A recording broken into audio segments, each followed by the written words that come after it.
Alright, so this is in response to prompt 2, and I think that VTech, the company who did sell these products to children and their parents, is completely responsible because through social contract theory,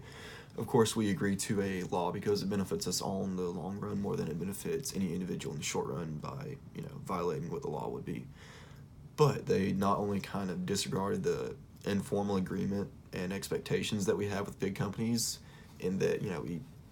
can assume that they're going to keep our data private and protected and whatnot the way it should be, but they also broke specific laws, and there's a Federal Trade Commission document. It's, I guess, some kind of court document, like a lawsuit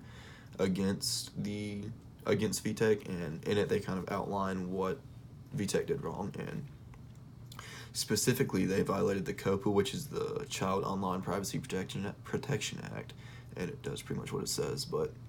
per the document, the rule requires that an operator of a child-directed website or online service must meet specific requirements prior to collecting online, using, or disclosing personal information from children, including but not limited to, and I'm going to kind of paraphrase because it's a little lengthy, but having and posting a privacy policy which outlines what kind of data they're collecting and what it's going to be used for. And specifically, the defendant did not link their privacy policy in each area of the Kid Connect, one of their kind of individual services, but they didn't link it in Kid Connect where personal information was collected from the children, and they also did not link it in their privacy policy in the they did not link the privacy policy in the landing screen of the Kid Connect parent app, and they did link it in the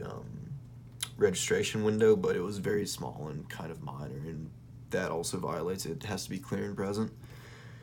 Then they also must obtain and verify pretty much parental consent before collecting the child's data or using it in any other way, doing anything with it. And they also didn't do this because on the registration page there was no distinction, or I guess means of distinction, between the parent and the child, so there's no telling.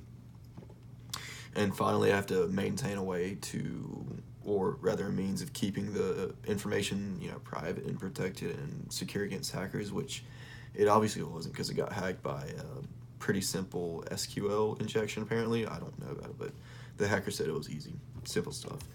And just for an example,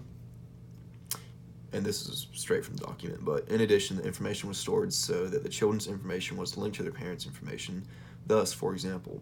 if a child had submitted a photo through Kid Connect, the hacker could have found the photo along with their physical address, because the parents, of course, enter their physical address into the website, and the kind of kid's information and the parents' information are linked so they can find the kid's picture and they have their address.